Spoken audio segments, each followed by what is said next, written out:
Okay, awesome.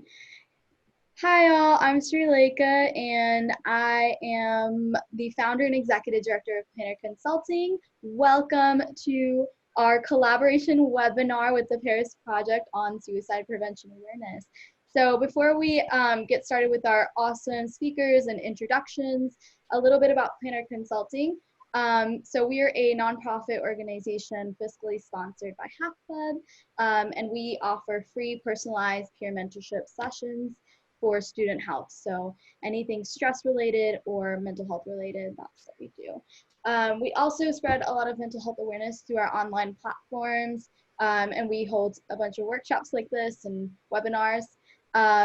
And we've also created a community through Discord and have a blog called Mind Garden. So those are just some of the things that we do as a nonprofit. If you want to check us out, I'll put in our links in the chat. Also, for this campaign, for the suicide prevention campaign, we're doing a contest, and the link will also be in the chat. Carolina, if you want to talk more about that and your org. Hello, everybody. So the contest that we're doing is an art-based contest. It includes things like painting, digital art, writing even, just any sort of art form. And the art that we're really looking for is centered around suicide prevention and awareness. We just really want to kind of raise some awareness and involve people in this sort of conversation surrounding suicide awareness and prevention. So please do check out those links and make sure to enter. We are doing a prize for the winner of the contest. It will be, I believe, a planner, bath bombs, and then one other item. I don't remember what it was. But to talk a little bit about my own organization, the Paris Project, we're focused on mental health awareness, specifically in BIPOC communities.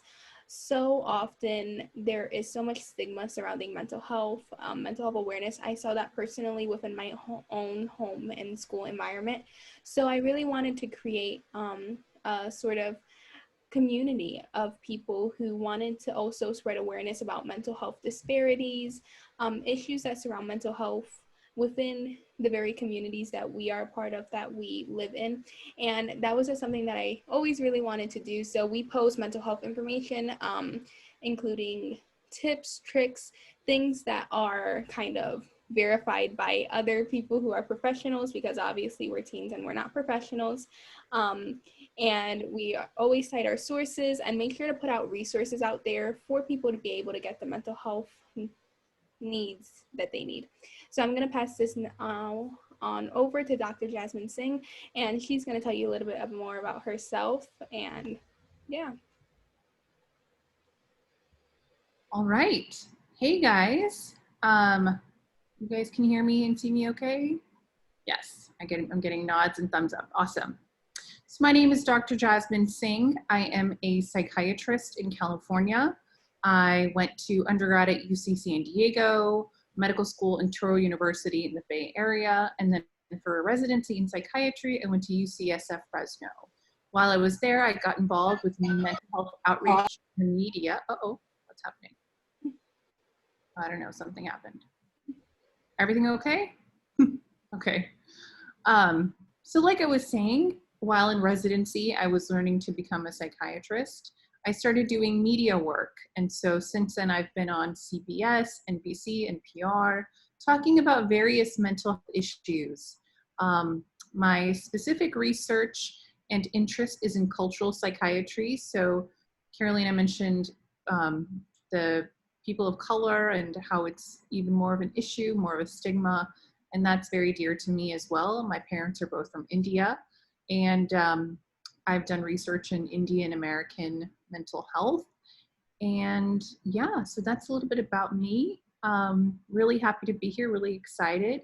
I'm really thankful to the organizers for inviting me. And hopefully we can discuss stuff that really helps you guys, and so you can even help other people too. Thank you so much for that. And now I'm going to pass it on to Claire so that she could also introduce herself. And then just for some background, this is going to be very question-based, just like asking each other questions and answering them. So if you do have any questions, feel free to put them into the chat. If we have time at the end, we'll definitely try and get to them. And just remember that this is very conversational between each of us so that we could each kind of share our own experiences and knowledge. So Claire, please feel free to introduce yourself. Hi, I'm Claire. I'm a freshman in college, and I definitely don't really have any sort of like credentials in mental health, but I guess coming from a community, as previously said, kind of like stigmatizes mental health. I've seen a lot of like examples of how sometimes we fall short in kind of prevention and sort of like getting help before it's too late, or like even like being able to create spaces that allow for conversations to happen organically. And so I hope that through this webinar, like people will sort of, you know, take some sort of advice away, or like take, or like learn, like kind of like leave with a little bit more knowledge than they came with, if that makes sense. And so yeah, I don't know, I'm just like really excited to see how this goes. And honestly, it's like really awesome to see that there's so many people here, because I feel like that shows that people are willing to listen and people are willing to sort of take that first step. And I feel like once you take that first step, the like consecutive other ones that come after it are more accessible, if that makes sense. So I think that barrier to taking that first step is sort of broken, at least in this case, and I hope that in other cases it will be as well. And yeah.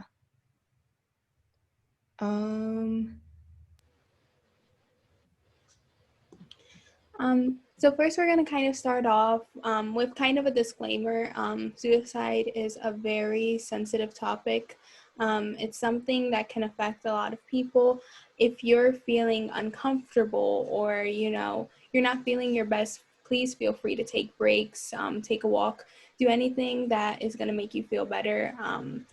This conversation isn't really meant to do that. Just to kind of give you all some information that may be helpful to you. So first, I wanted to kind of ask Dr. Jasmine, what are some common signs and symptoms of someone who is considering suicide? Yeah, so it's a really, really important question. The thoughts of suicide can come up in various contexts, okay? So let's first look at it from a medical perspective, right? So from the medical, psychiatric perspective, thoughts of suicide, planning a suicide, and then executing and even performing a suicide can be most often a part of a depressive syndrome, okay?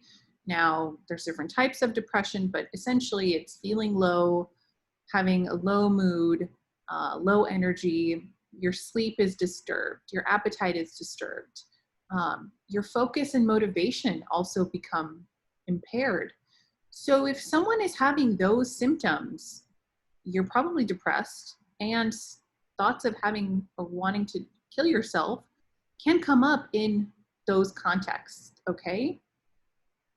Now, in another concept, so that's the medical psychiatric way of thinking of it, right?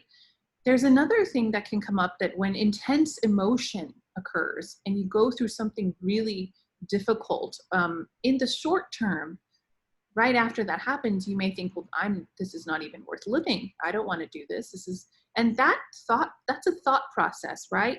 And so in treatment, you work on breaking that thought process and thinking, why would you go to that? Something has happened. That's a part of life. Suffering does occur. Difficult situations do occur. Why does your mind jump to wanting to end your life? And do you fully understand what that means and what those consequences are? So the warning signs can be different, and sometimes there aren't any. You know, people are very good when they're not feeling good to hide how they're feeling. So you never know. And when I'm seeing patients, I always assume that that's a possibility. And I think that's helpful for both me and my patients as well, that it's, hey, this is a realistic possibility. Let's talk about it. Is this something you're thinking about? And it opens up that conversation. So, and that's the goal. You want to find out if someone is in that space at that time. Thank you so much for that. And speaking on a more personal level, do you think that if you have fears for either your friend or a classmate or someone, do you think it is also responsible for them to ask more outright or to kind of speak to someone who is a professional before starting those conversations even? What do you suggest if someone fears that of their own peers or classmates? I think you got to ask, right? They, you know, if you're closer to them and they're more comfortable around you, maybe they're more willing to tell you how they're truly feeling. And then you can be their ally in helping them get help. And something maybe they don't even have the energy or they can even think through how to get to someone who could help them. You could help them with that. So I think it's important to ask and be a support system for them. Okay, thank you so much for that. So kind of bouncing off of that, what do you think someone can do if they themselves are considering suicide as an option?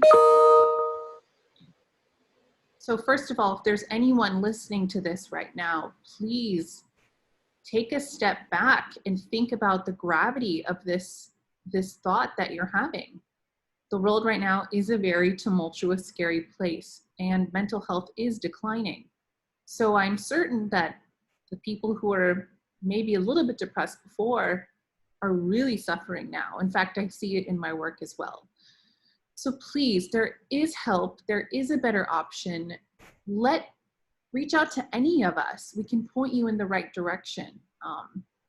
Mental health is really important, and it's often not normalized in our cultures, but let's change that. I want to change that, and everyone who's here today, just by their presence, wants to change that. So please, if it's urgent, please call 911. If you think you need to tell someone first before you take that step, tell anybody, okay?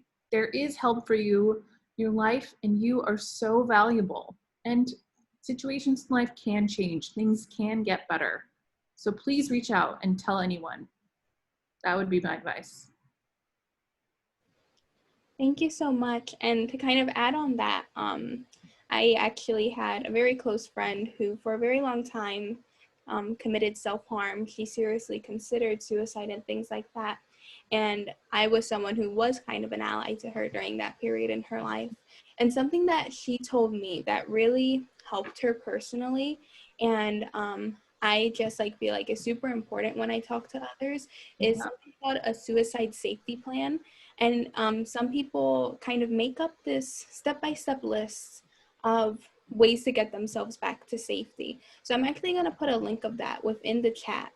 And talking with her and talking with like professionals who helped her along the way, this was something that really personally helped her. And like, of course, not everything works for everyone, but this kind of basic template was something that really, really helped her. And it's something that I always tend to bring up. And it's kind of a list of resources, your own contact information, professional assistance that you can reach, such as hotline numbers, your therapist or psychiatrist if you have one, local hospitals or any sort of professionals, and then kind of a step-by-step plan of ways to get yourself out of that dangerous environment. So this is like a super basic template, but I think that it's something that is super, super beneficial to some people, and knowing how much it helped her in that time in her life where she was really suffering, it's something that I always love to put out there when we have these conversations.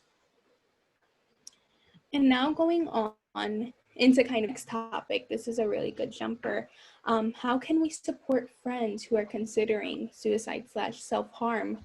Claire, I would love to open that one up to you as someone who's a student and kind of like has a lot of peers within this age range. What is something that you can offer to the conversation?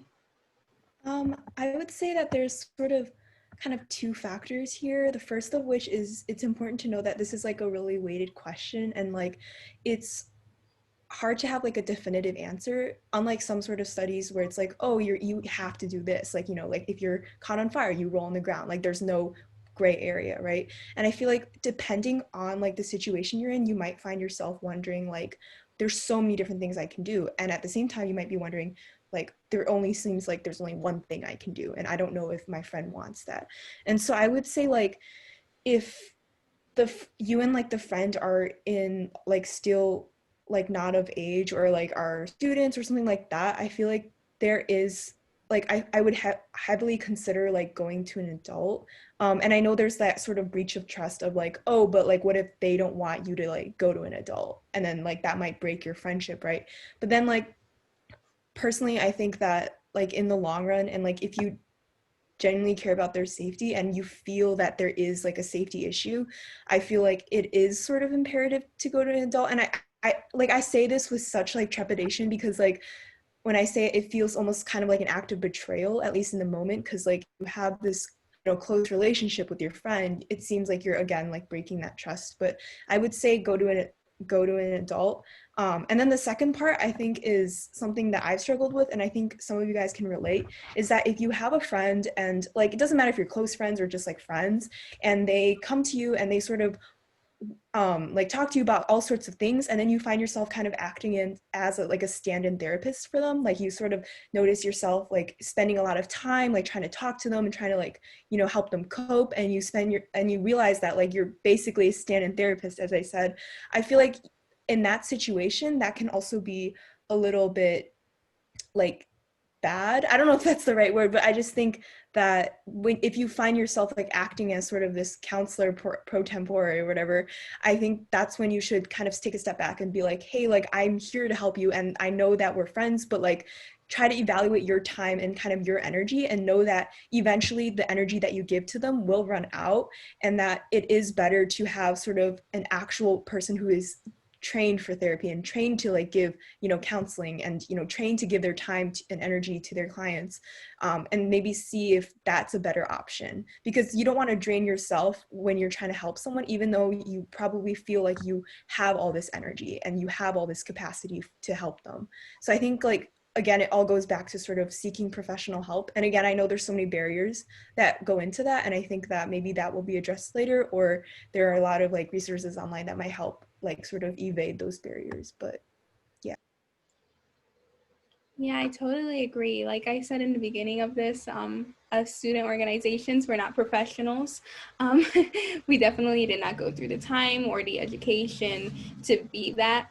And you should not find yourself in a position where you are giving professional help, and especially in something that's as serious and as permanent as something like suicide prevention or suicide awareness. That's definitely not either good for you or good for them, because it may not be as effective as a therapist or someone who is a professional. And then also, like Claire said, you are draining your own energy.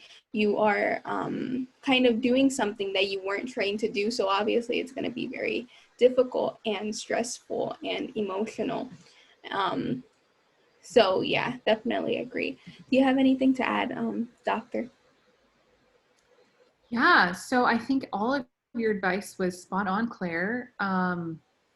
I think I want to reiterate the point of, you're not an endless fountain of energy that you can pour into someone else. That in the mental health care world, we call that setting boundaries, right? So, yeah, you can help them and be there for them and try to lift their mood, and that can work. That can be enough sometimes. Sometimes that's all they need. Sometimes they just need a little bit of companionship through a difficult time, and then they're feeling better. But in more dire cases, especially in suicide and contemplation of suicide, you really want to go to someone who's trained, okay? Because it could be a sign of something else. It could be, a sign of an illness, like I mentioned before, and you want to save them. You want to protect them. Who knows what kind of thing they're dreaming up, and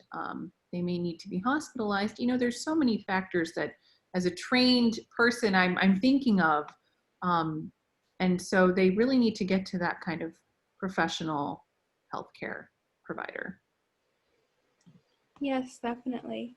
Kind of our next topic is something that we each are very, very focused on, and how does suicide affect BIPOC communities? I know that we each like kind of represent different communities and represent different types of people. And I guess I will begin with kind of Claire. I mean, I guess we're each going to go into our own experiences and our own stories with how our culture and how our systems of living kind of affect suicide and suicide prevention. So this is something that is very important to each of us. So I guess we'll begin with Claire. Yeah, so I'll just talk quickly. So basically, I'm Chinese American, and judging from some of you guys' names, like I'm assuming a handful of you guys are also Chinese American. And basically, in my community, there have been 2 suicides in the past, like since I think December. I don't know how many months it's been because I feel like the months just go by super quickly. Like it's hard to wrap my mind around. Sort of, 6 months ago, it was supposed to be like March or something, but essentially like 2 students committed suicide. One was 12 years old and another was a junior in high school. And even though those were sort of isolated cases, and even though I didn't really know them personally, like I still felt like a thread connected me to them because solely because of our ethnicity and sort of shared background and shared heritage. And because of that, I think that it sort of raises a greater question of sort of how do we as a community like to save face, if that makes sense. And if you guys don't know what the word safe face or like the phrase safe face is, it's just basically kind of preserving your own reputation, preserving your family's reputation. And an example of this in my community is when the 12-year-old girl committed suicide, a family friend set up a GoFundMe to help plan for the funeral and just to raise funds in general. However, in the GoFundMe, it never said she committed suicide. So if I didn't know beforehand that she committed suicide, I would have went there and I would have been like, I would have to like assume and make, like jumps and be like, oh, I think she committed suicide. I think that's the way she passed. And just kind of seeing little, it's like stuff like that, and seeing how like a lot of parents don't like to use the word suicide, don't like to talk about mental health, and just kind of all these little things sort of add up into sort of something bigger, if that makes sense. And I think that in my community especially, and maybe some of you guys can relate despite being from like different communities, I think that the biggest issue is just kind of like the stigmatization of mental health, and how sometimes it can be sort of portrayed as sort of a weakness that people have, like especially in a community where you're supposed to be like super like overachieving and academic, right? Sort of talking about your mental health seems to sort of stand in opposition to that. At least that's what kind of the community thinks, right? And we know, some of us probably know that that's not necessarily the case, right? You can be like as vulnerable as you want, and you can also be strong. Like, vulnerability does not always equate to weakness, right? And so I think it's just having to sort of talk to your community and make them sort of be on the same page as us. I think that is sort of a first step. But I think that other people have different communities and different areas of improvement for their community. So I will pass this mic to Jasmine. Yeah, Claire. So I think everything you said is awesome and very much related to my culture. So like I said, I have Indian heritage. I'm Indian American, and mental health in our community is very poor. And I not only say that as a observer of the culture, but also as a physician. In residency, I had a slew of Indian American patients who had neglected their mental health for a long time. And their depression had gotten so bad that they were admitted to the hospital, a psychiatric hospital, for a suicide attempt or thoughts of suicide, or various other things like psychosis. And I won't get into that too much, but mental health is a problem. It's always been a problem, and there are solutions, but our response to this problem is so unique, right? Like if someone has diabetes, okay, it's like, okay, this is a medical problem, you're going to take medicine. And if they don't take medicine, it's almost like not a big deal, you're going to be okay, you're going to have some poor health outcomes, but pretty much your life is going to go on decently. You're going to stay alive. Maybe it'll be curtailed. But if you apply that to mental health, like depression continues to grow and it gets worse and worse. And plus we have this reaction of, well, maybe that's not really an illness. Maybe it's, like you said, it's a weakness, or you're not religious enough, or you're not, grateful enough, and there's so many factors to think about. But the consequence of ignoring something like depression leads to very, very dire outcomes like suicide. And another thing, I think, Claire, you'll probably agree with me that many of our parents, you're Chinese American, I'm Indian American, many of our parents are from the old country and they were immigrants to the US. And so there's this, not only this generational issue between us and our parents, a cultural issue is also very immense, right? Like they grew up in a totally different world and with different ideas and, 50 years ago or whatever, right? But now, how does this impact our today? Who are we? And how are we going to respond to not only mental health, the stigma of mental health, but various parts of our life, knowing that our culture is different, our generation is different, and our needs are different. And hopefully, knowing this, we can change our response to the stigma of mental health, at least, so that no one has to go through a suicide. That would be my hope. But yeah, what are your thoughts, Claire, on this? Yeah, I totally agree, especially with what you mentioned about sort of the generational gap. And I think a lot of that almost breeds sort of this intergenerational trauma, sort of like, even though you directly don't experience some of the things that your parents go through, it's kind of like almost in like the DNA. And I know that sounds a little weird, and I'm not going to go into biology because I don't really know much about that, but I think that there is something to say about like the whole gratefulness perspective of like, oh, we came here, like we had nothing. So like if you have, more than us, like why are you still kind of seem to be struggling, if that makes sense. And so kind of just making sure to realize that, yes, it's important to put yourself into perspective. Like if you have privilege, like it's important to recognize that, but don't let that sort of cloud like your desire to seek help, or like don't let that cloud like, or like don't let that delegitimize or negate what you're feeling. And like if you have any sort of mental illness, like it's not really connected with like being grateful necessarily, although I don't know, it's just like the two aren't as like interconnected as they seem to be. But Carolina, do you have any thoughts about your community, and do you want to share them?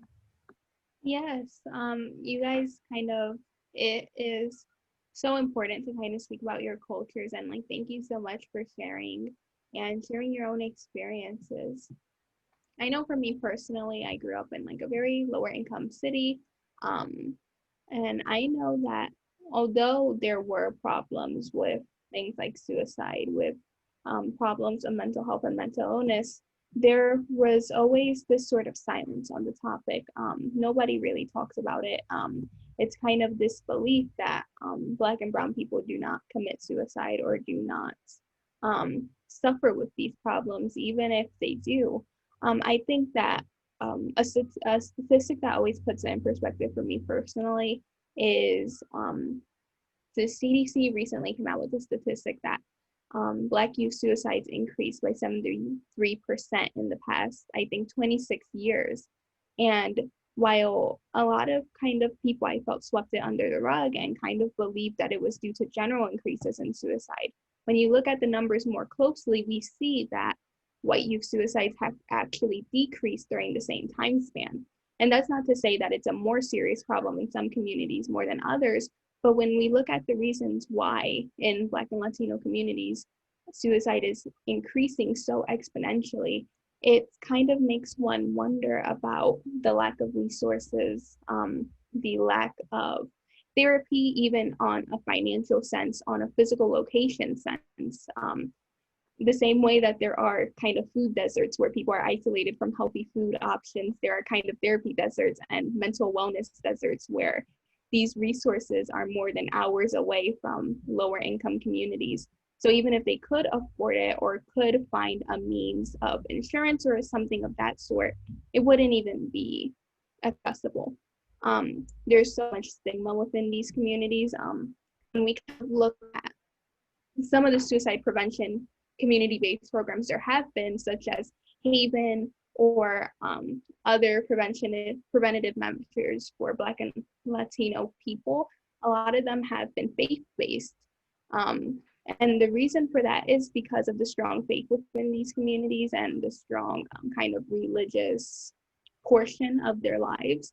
And I feel like a portion of that being so tied to religion and kind of religious belief is the idea that if you're suffering from something, if you're experiencing something such as depression or suicidal thoughts, that you can pray it away, that you just are not believing in God enough, or that there's some sort of problem with your faith. I feel like that's something that also is kind of a major problem when we look at stigma, but also when we look at kind of my own community and where I come from. So I feel like kind of these lack of systemic institutions that kind of help with mental health are really truly lacking within more lower income communities. And that leads to this progression of exponential growth, because 73% increase is something which is kind of despicable. It's crazy that it has gotten to this point to begin with. It's completely sad that no one is really looking at that or looking at ways to prevent it other than almost exclusively Black or Latino activists. And I think that when we kind of look at these numbers, it's so important to think about kind of the things that prevent people from getting means to these services to begin with. And I feel like that's something that is really pertinent to my own community and my own culture.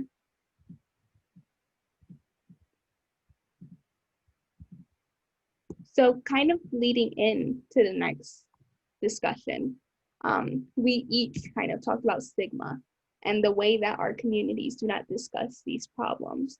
So I guess something that I want to ask of Claire is, how can we share awareness about mental health topics such as suicide, the things that are more difficult, and how can we kind of combat stigma on our own kind of scale? Yeah, so I think a lot of times, especially, I don't know if you guys kind of feel this culture. I don't know, because there's 100 of you and you guys all have very different experiences. But for me, I've always seen that there's like an emphasis on like doing everything on the national level. Like when we want change, we want it on the national level, right? If you want to like start an organization, you start on the national level, right? Because I don't know if that's like a mixture of like sort of like wanting to like, like, have like whatever support you're doing reach like a wider audience. But I would say like it's important to start small, if that makes sense. Like literally like start in your own home, if that makes sense. Like if you have like a family member that disagrees with you in terms of like if of like the importance of mental health, I would try to find a time to talk to them about it, and find a time like gauging their mood. Like, if they come back from work and they're upset, like obviously like, give them space. But if you can find some time during the week to just like sit them down and know that they're not, their mind isn't thinking of 100 other things to do, I feel like that would be a good first step. So like talk to your family. You guys can reach out to me if you want like resources for that. And then once you talk to your family, like talk to your friends, like just try to do it on the local level so that you kind of know on a personal level like the people that you talk to. And I feel like a lot of you guys are students, and so this might apply to you, but whatever school district you go to or whatever college you attend or institution that you're part of, any organization that you belong to, like whoever makes the decisions in that organization, like okay, sorry, I got distracted by the chat, but like, whoever makes those decisions in the organization, like go set up a meeting with them or attend like the board meeting or wherever they meet, and then sort of bring up like what kind of mental health like support do they have in place? Because oftentimes school boards will often have sort of like a signs of suicide program or an ACT program or some sort of program that they have, but it needs to be like renovated or adjusted, right? And so that's where you come in, and you can go to the board meeting and be like, hey, I really like your efforts and I love how the administration is caring about this kind of thing, but I would like to make some adjustments, or here are a few signatures I have, or like here are the backup that I have, or like my counselor's here with me and like she can more speak to sort of how things go on a school board level. And so just like I would say like focusing on that kind of reform I think would be beneficial. And I don't know if like obviously it's hard to change, but like it's hard to change something when you're a student and you're facing a bunch of adults, but I would say try, because like once you try, other students can look at you and be like, I can try too, right? And together you can sort of form like a group, and then you can all go to the board and be like, hey, like this is something that needs to be done. So those are just my 2 cents. Carolina, do you want to jump in?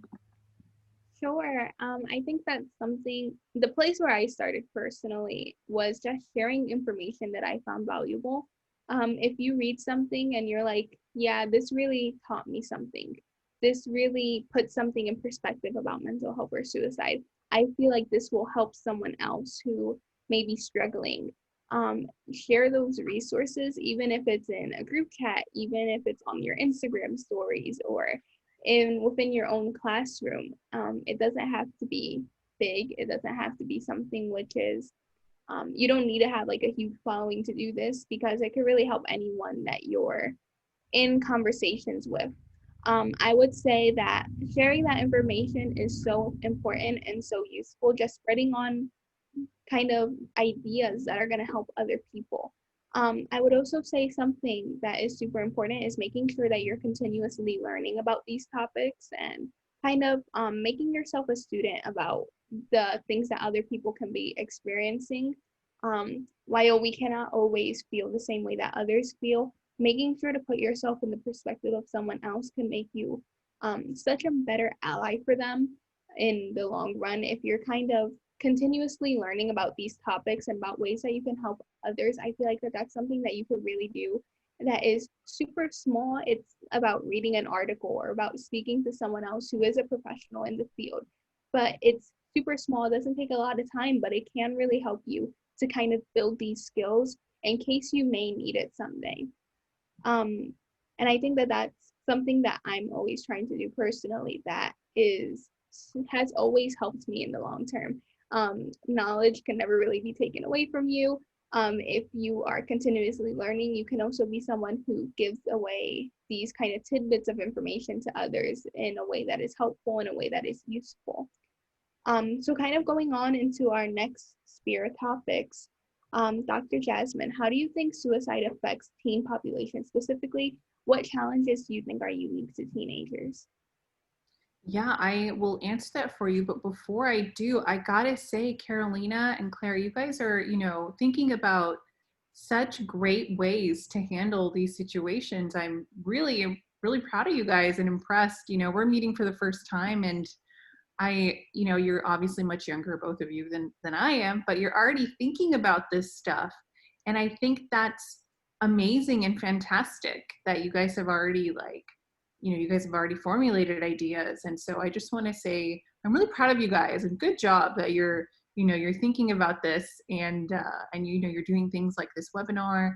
And, I think it's the right step in the right direction. And I'm sure you guys will touch many lives. So I just wanted to say that before I could, continue talking. So thank you and good job. Yes, so teen population. So I imagine a lot of you are in that age range. There's a lot of really unique challenges in that age group that, even going through it, I think back it's kind of a rough time. You're going through so many changes, both biologically, your bodies are changing, your hormones are all over the place. You're figuring out, and of course, those hormones and body changes affect your brain as well. Everything's connected. And then you're starting to figure out who you are and what your identity is, who you are in the world, what kind of work and your passions you want to engage in, your identity, your sexual preferences. So many things are pressing on your mind at that time, on top of school, on top of performing in sports or arts or whatever, keeping up with friends. And then, you think about, well, family. Do you come from a difficult family background? Is there stuff going on there that's also impacting you? And then taking all of that, you think, well, where does my future go? Am I going to be able to go to college? Am I going to work? Who's going to be my partner? Will I ever find someone? Am I going to be, there's so many different stresses that come up during this really crucial time. So I think it's a fantastic time to start thinking about your mental health. Not to get too technical, but our brains develop pretty rapidly until age 25, mid-20s to 30. And so you want to set up really healthy neural networks, meaning positive thoughts, feelings, behaviors in this time, so that later on it becomes more difficult to set up those positive neural networks, okay, when your brain isn't developing as rapidly. So ideally, that would be the time before 25 to start thinking about how to take care of your mental health and developing good habits and positive thought mechanisms. It's like the work kind of gets better for you. Yeah, so that's something to think about. So teen populations, the rate of suicide has been increasing very rapidly in the past decade or so. As far as programs, I don't know how to, there's, of course, we need a national program, like Claire was saying, but really, as long as you don't perpetuate the same stigmas and the same problems that have got us here in the first place, I think that's change enough, right? As long as you don't ignore. And, there's 100 people here. If all 100 of you guys say, I will not let this be ignored in myself or any of my friends, and I will do my best to do that. Like we've 100 times our reach today. So think about teens. That's a really difficult time. Think about yourself. When you're older, in your 20s and 30s, like I am, think about the younger teens and think about, hey, that's a tough time. I'm going to make sure I'm a support for that person at that time. So that's kind of what my recommendation would be. Thank you so much. That was very helpful and very comprehensive of all the things that people within this own group may be struggling with, may be being very questionative about their own kind of growth and experiences during this time period. And I think that something that you mentioned, which kind of leads us into our next question, and it's also very informative, was the idea of speaking to yourself positively, positive kind of affirmations, making sure that you have a good self-talk. Our next question is, how can you have a better or healthier mental health overall? And I think that that's something that I always talk about on my page, because it literally starts within your own mind. It's something that can take a couple of minutes every day, just telling yourself positive things about yourself, making sure not to speak negatively about the things that you're doing. But I think that that's something which is super, super important. Claire, would you like to kind of begin with that conversation about having a healthier mental health, especially as a student? Yeah, so when I think about it, it's like very tied to sort of like the world around us. And I don't know if you guys have seen the same Instagram posts that I've seen, and I don't know if you guys resonate with this or not, but I've seen a lot of Instagram posts flying around saying how it's not really just about, preventing suicide. It's also about creating a world in which everyone feels like they want to live in it. Does that make sense? I don't know if that makes sense.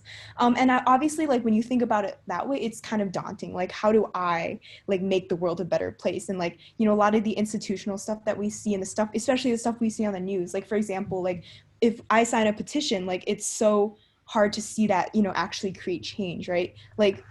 Like when Breonna Taylor has not received justice, like there's like things you can do, right? But it's like the things that you do don't like make it better, if that makes, like, I don't know if that makes sense. It's, there's like this feeling of sort of like you're like a million miles away from the change that you want to see, or like you as an individual are too small enough to make that change. So like if you sort of like, watch the news, or like you're sort of experiencing a lot of the stuff here that's happening in this world in real time, I feel like if you want to improve your own mental health, I think kind of starting to like sign those petitions and starting to like find ways that you feel are like productive to create change would help, if that makes sense. Like if you see something that you want to change and you like go on the internet and you're like, okay, like these are some tangible steps that I can do, that might require some time and some energy, and might require like, an hour a day, or maybe even like a little bit, 2 hours over the weekend.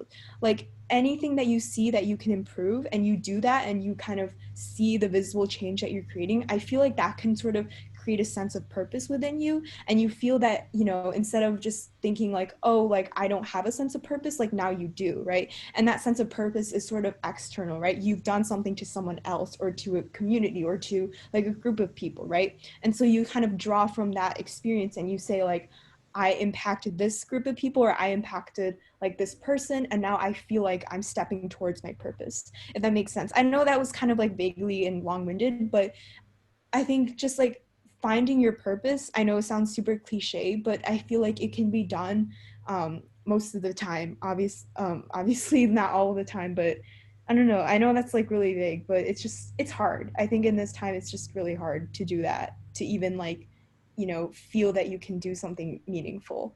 So just keep searching, right? You still got like a couple months before this year ends, and then you've got another year ahead of you and another year. The years just keep going on, right? And so even if you don't find it today, you still have tomorrow, and then if you don't find it tomorrow, you'll have the next week. So yeah. And then Carolina, do you want to add on and answer? Yeah, definitely. I totally agree with you. And kind of the idea of doing things that better your own community, that are tangible, that kind of help world problems, is something that I have always tried to do within my own personal life. It's the reason why I started my mental health page, because I really wanted to do something that affected mental health awareness and mental health stigma. So I definitely agree with that. And kind of bouncing off your ideas of Breonna Taylor and how she did not receive the justice that she deserved. I think that it's so important to think about acknowledging the emotions that you feel, even if you did not personally know her, if you did not personally know any of the people involved in the case, in the recent string of cases. It's okay to feel grief for them. It's okay to feel upset that these kind of indictments did not go the way that we thought they were supposed to go. It's okay to acknowledge that racism is a form of trauma. It is super traumatic to experience any form of racism, whether it's institutionalized or it's on a more personal level. And acknowledging the way that you feel about world events is totally okay. And it's super important because while world events seem so big and far away, their effects are real, and they're real on you and your emotions. And addressing that is super, super important. I would say do not gaslight yourself. Do not think that, oh yeah, I should not be feeling this way. I need to kind of pull it together. I can't feel this way about these world issues. It's okay to acknowledge that you feel that way. And then I know that if you kind of acknowledge those feelings, from there you can try and kind of better it and turn it into something more positive. I would say when you're trying to build a healthier mental health, some things that are really kind of important, at least for me personally as a student, is journaling about the way that you feel, journaling about kind of the things going on, even about world events, is something that is super helpful. I would say making sure that you find a balance between kind of your student life and your personal life and your social life, clubs and activities. I think that that's also super, super important. Sometimes it's so easy to get wrapped away, especially in the world of virtual learning. It's so easy to spend the whole day working on something, as opposed to when you're at school, you spend those hours at school, you spend a couple hours doing homework, and then you could kind of cut it off. But while your workspace becomes kind of your sleep space and your relaxed space, it's so much harder to do that and separate that. So set those boundaries with yourself and kind of be like, I'm going to stop at a certain point and I need to stop at that point. Do you have anything to add, Doctor? I'm loving what you guys are saying. It's, it's so heartening that, you guys are, no one was talking about this when I was your age, okay? I know I kind of sound like an old lady when I say that, but I'm not that old, but I really feel like you guys represent the shift, okay? And I really, I'm thankful that I get to see it and experience it. Tips for mental health, how to live healthy. So everything you guys said is phenomenal. I do want to highlight that, since we're talking about suicide today, they found that the great preventer of suicide is connection. Okay, connection to each other, to your peers, connection to, any teacher, feeling connected at school, connected to your family. When someone has none of those, that's a problem. But at least one can be helpful. If you feel connected to your peers, you may not feel as bad about not having a great connection in your family or a great connection to your school or anything else. But the fact that when people feel like no one understands them and no one is there for them, no one supports them, that's a very scary situation. So work on your connections. Be the friend who someone can turn to if you don't have such a friend. Invest in your school life, in your friendships. Try to, improve the connection within your family, although that is such a daunting task. And adults have not gotten it right so far, so putting it on you is too much. But connect with your siblings, connect with your cousins, find someone who you can connect with and share how you feel, good or bad. Just sharing and having that connection is great for mental health.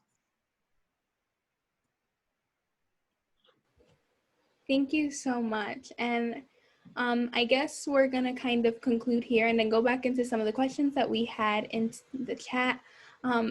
As a conclusion, if you're struggling with your mental health, if you're struggling with thoughts of suicide and suicide ideation, there is hope. There is kind of hope for a better future. There are so many resources available. Please talk to someone, talk to anyone about the ways that you're feeling. And kind of know that there are people that care about you. There are people who want to see you do better. Now going back into some of the questions that we had into the chat. What if someone you know who is considering suicide doesn't want help? And either one of you could kind of take these questions from the chat. Jasmine, do you want to take this one? Sure, yeah. If they don't want help, number one, keep trying, okay? Even if it's not that day or that moment, maybe later. That's something, in various ways when you're trying to promote change in anyone, you keep asking, you keep trying. Maybe asking, why not? Why don't you want help, right? Maybe there's something they are misunderstanding about what mental health care is. An unfortunate side effect of stigma is that there is a lack of accurate information. So maybe you can help them learn more about what mental health care is. Just asking, if you are feeling this bad, why do you want to keep feeling bad? I think just being a curious friend can be very helpful. A curious and persistent friend, okay? And then, I'm just thinking of a scenario where you could say, hey, let's go do this fun thing. And if they, aren't as participative, as much as you would think, and they feel kind of off, be like, look, this is an example. You're not okay. You're not engaging with this fun thing we're doing, whatever it is. And let that be a very, an example right in front of you and them that, hey, this is not going well. And what are you going to do to change this? How are you going to improve? So without knowing more about the case, those would be my simple suggestions.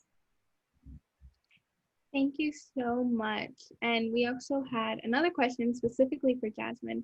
How did your Indian parents respond to you aspiring to enter the mental health field? And how did you cope with any backlash in your community / engage with unsupported folks? I get this question a lot, actually, and it's very fun for me. So let's see. So I pretty much was this very obedient, stereotypical Indian daughter. I got very good grades. I didn't cause any problems. I went to medical school like you're supposed to, right? Did it all correctly. But medical school really didn't reflect, at least the first 2 years, where it's entirely book work. You don't see any patients. You're stuck to your desk all day. Like as soon as you wake up until midnight, you're just studying or doing lectures all day, and you're very isolated. And I did not like that. I hated it, actually. And I was like, oh my God, what did I get myself into? I mean, this is not what I thought being a doctor was. It's not what I see on TV. Doctors are in hospitals. They're taking care of patients. And so I was very frustrated. And I would pray, like, God, please let me find something that I can be passionate about, that I enjoy, and that I feel something. I want to feel like I'm doing good work, and that I'm making an impact on someone. And so after the book work portion of med school, you start working in hospitals, thankfully. And my first rotation was in psychiatry. And I knew nothing about psychiatry. I knew nothing about mental health. which is unfortunate. And just seeing those patients, so we're talking the worst, most acute patients. They're psychotic, meaning they're hallucinating. They don't know what's real. They can't speak in an organized way. There are people there who have tried to kill themselves or expressed that they were suicidal, and they get put into this emergent psychiatric care center, okay, where they're hospitalized. And so I had never had any concept of this sort of illness before. And I thought, wow, what's happening? And it like did something to me. Like I felt like, oh my gosh, I need to help these people. And then I further thought like, hey, we spent 2 months on blood pressure. Like we didn't talk about this in med school. Like what's going on there? And then you further learn later on in my journey that like, even in the medical world, there's a stigma against mental health care. And so I really loved that rotation. I found a mentor there who taught me a lot about becoming a psychiatrist. And yeah, I felt that like I am helpful and I can be useful here. And this is something that I want to be a part of. And as far as my parents, they saw how frustrated I was in the first 2 years. I went to school nearby to my house. And so once I found psychiatry, it was like a light turned on. And I was like, okay, this is what I'm doing. And my dad was always very supportive. He's a physician, okay? So he's in the medical world and he knows how difficult this could be. My mom was kind of like, I don't know, like people might think you're weird. And sometimes, she still even would make like a psychiatrist joke, which is, it's fine. It doesn't bother me. And I think she just does that to be funny. Truly, she is in awe, I think, of how much I can, discuss with people and how much distress that I can tolerate, which I've trained for, of course. So my mom, very supportive, proud of me, did think it's like very new territory, but like was okay with it. Dad, supportive from day one, wanted me to love what I did.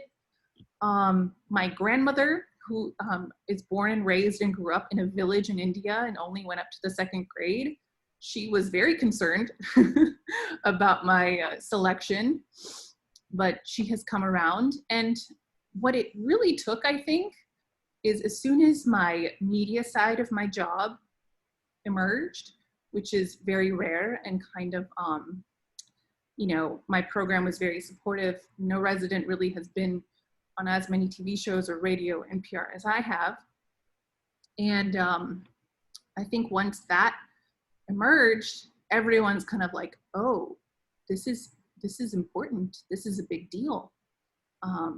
Mental health is real. It got Jasmine on TV, so I think that's what, for lack of a better word, legitimized my career, which is, I would say that's unfortunate. I think that's not a positive of this, but I am grateful that I got that opportunity to maybe touch more lives and to get me into, a space where I can tell people, hey, focus on your mental health.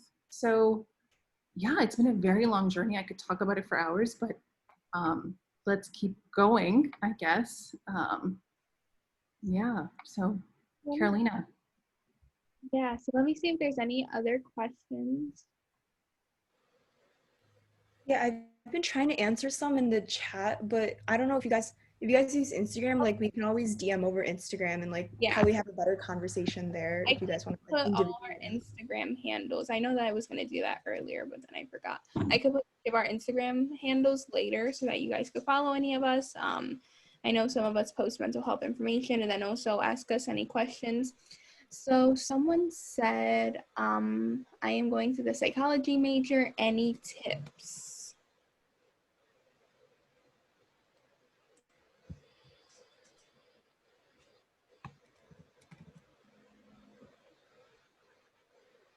Oh, is that for me? I'm so sorry. I'm guessing.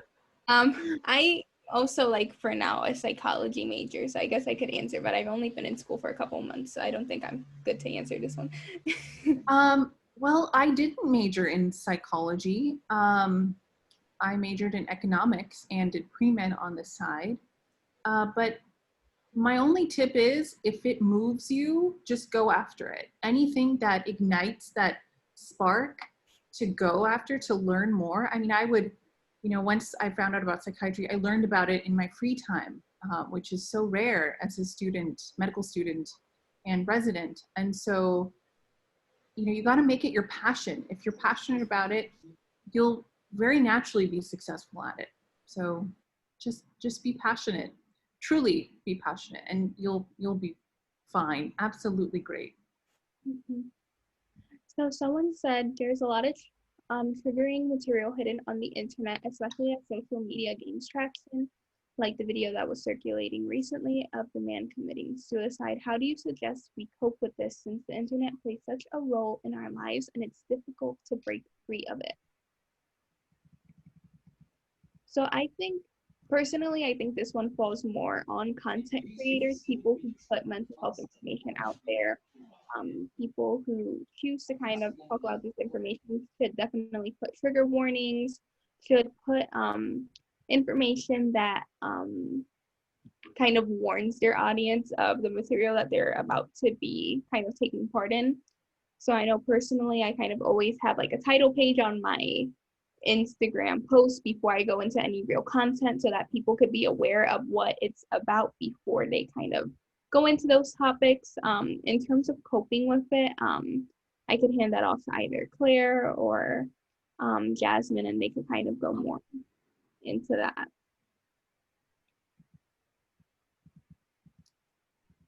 Claire, want to go ahead? I kind of answered it in chat, but I don't know, it's like hard to sort of separate from the internet, especially with virtual learning and all that. But I would say, like, if you can take a break from it, like, try to. And I know that taking a break from the news is a privilege in and of itself. But so I think there's a struggle with that kind of like, like, on one hand, I feel like there's an obligation to know what's happening in real time and to sort of kind of feel the grief that everyone else in the world is feeling, because, something sad happens like every single day, right? And it's like something bad happens like in every corner of the country every second, right? So I think, I don't know, like, just kind of like being able to sort of take a breather and like reorient yourself. And sometimes the news isn't always bad. Like sometimes, I don't know if you guys have seen like some Instagram pages, like they have like sort of like a good news story every day, right? And so like if you like are wanting to watch the news or like read and make sure you're on top of everything, like maybe try to supplement something tragic with something happy, right? Because like while there's so many people in this world who do bad things, there's just as many people, or if more, that do great things, right? And so just kind of like having that balance between like what makes you upset and what makes you sort of feel hope for the world, I think would be sort of a step that you could take. So yeah. I would like to actually add something, if you don't mind. I think another layer to this, everything you guys said has been great, but another layer to this is we are so glued to our devices and the internet and social media, and it is difficult to break free, but we have to, okay?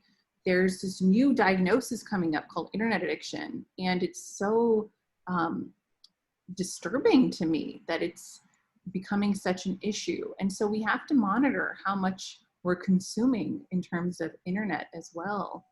And there's a new documentary, I think, that discusses this, The Social Dilemma, I think. Is that it? Yeah, The Social Dilemma. Have you guys seen it at all? You gotta watch it. It goes into it very deeply. And I could talk about it some more, but there is an addictive quality to being on the internet and social media. So we have to kind of be mindful and monitor how much of that we're consuming too. Yeah, I definitely agree with that. I think, yeah, people are definitely glued to social media. People kind of rely on it for a lot of different things, which on one hand is good because I feel like it raises a lot of awareness about a lot of topics, but it kind of does go way too far for so many people.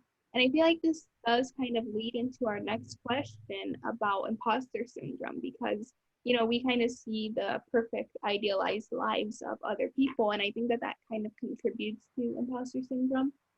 So someone asked, does imposter syndrome also contribute to depression?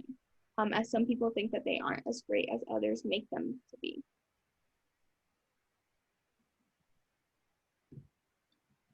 Yeah, so I can start it off. Unless Carolina, there was something you wanted to say. Well, you could start it off, and then I could probably add some stuff. Okay, cool.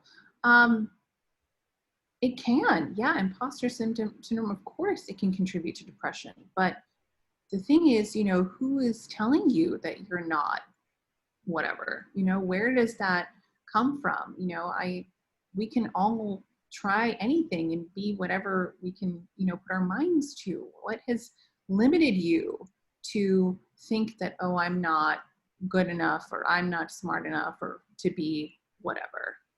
And I think you know, when I was going through medical school, that came up often. And I wish I had the wherewithal to know, to kind of think about what my thoughts were at that time. But yeah, it can contribute to depression.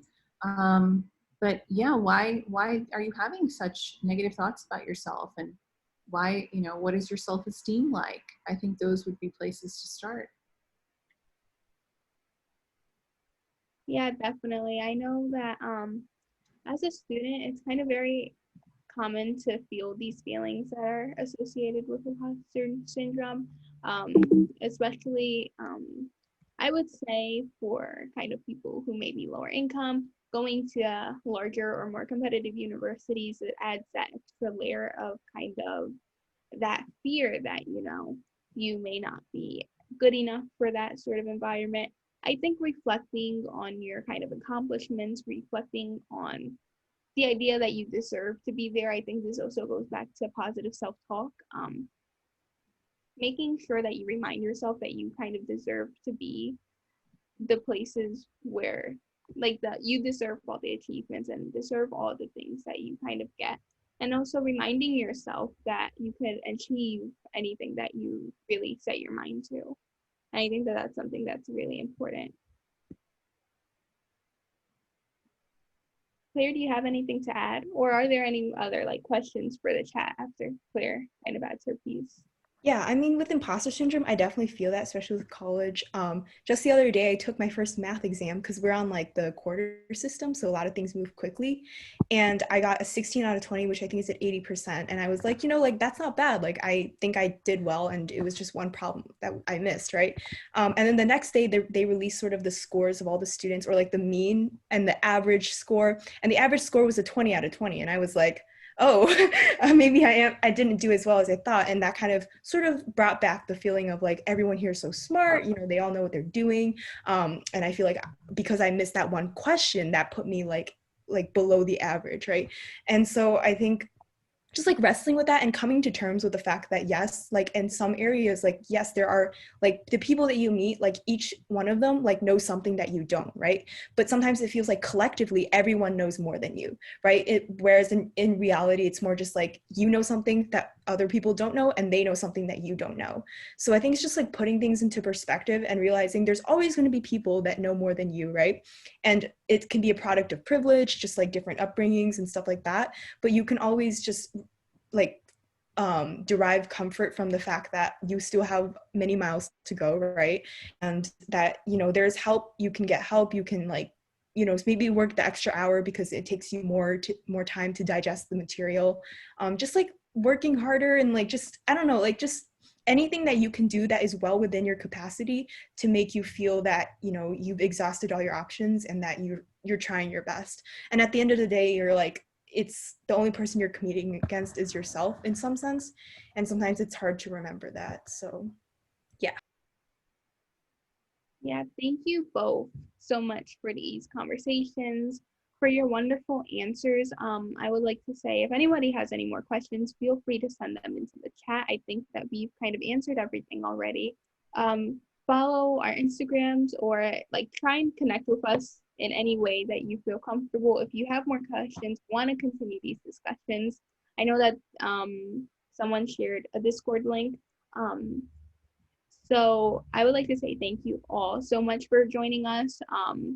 Planner Consulting and the Paris Project have been working for a very long time to plan sort of this webinar and also the art contest that is going along with the Suicide Prevention Month. So please submit any sort of art if that's something that you're interested in. I think that we would really, really appreciate it if you kind of include yourself in that process. Thank you so much for joining us in these conversations and asking us such good questions, even leading up to this event, during the event, for really kind of giving us the opportunity to talk to you all about such an important topic. We really appreciate all the messages, all the participation. Thank you all so much. If you are struggling with something, please remember the things that we said here today and kind of the messages that we had to share with you. Do either one of you have anything to add? No, but thank you for having us. Thank you for organizing this. And, you know, just reach out to someone. Let, you know, if you don't have anyone, let it be me. I will be happy to help you in any way I can. And, or, you know, just say hi. I would love to connect with you guys. And we'll have to work on this together. Okay. We have to be a team and be a coalition for mental health. Okay. So just, yeah, reach out, connect, be well, and focus, and don't ignore your mental health.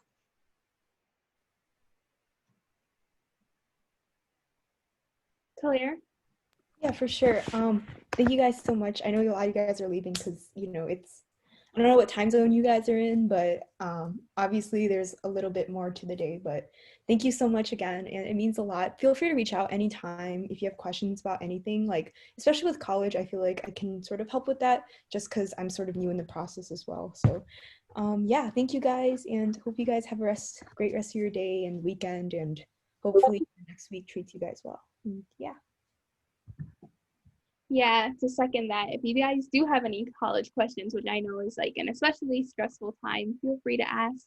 And with that, I think we're kind of done here. Thank you all so much for this great hour discussing these topics. Thank you all so, so much. I think we're kind of ready to wrap it up.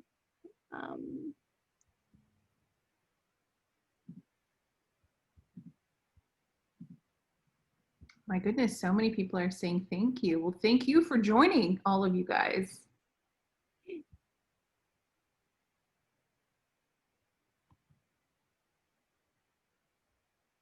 Oh, I just want to say bye and have a great weekend. Thank you. Bye. Bye.